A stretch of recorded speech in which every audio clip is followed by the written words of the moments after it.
Okay, hey Matt, I've got your big blue here, which is what we call these models.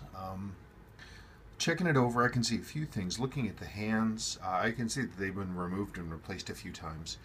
Overall, the watch looks okay. It's definitely feels gluey, and it feels like it needs lubrication.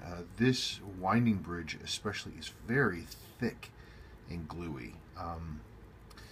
It's not running particularly well.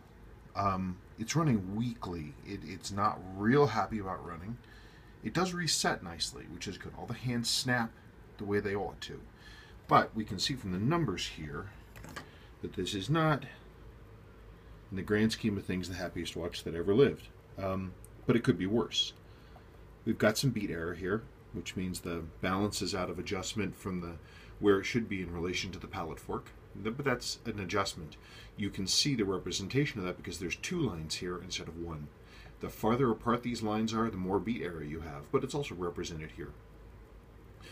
You're not gaining or losing a whole bunch of time, but you're running so weakly that you're not going to be able to have any kind of reliable timekeeping out of this watch. 155 is easy 100 points, 80 to 100 points lower than what it's supposed to be. I can see that the watch has had some less than careful work. There's a big fingerprint right here, which always makes me nervous. There's some corrosion in certain places. The top of this wheel is all corroded. It doesn't look particularly worn, but it's definitely who somebody's been inside this who wasn't entirely careful. So that's going to have to be addressed.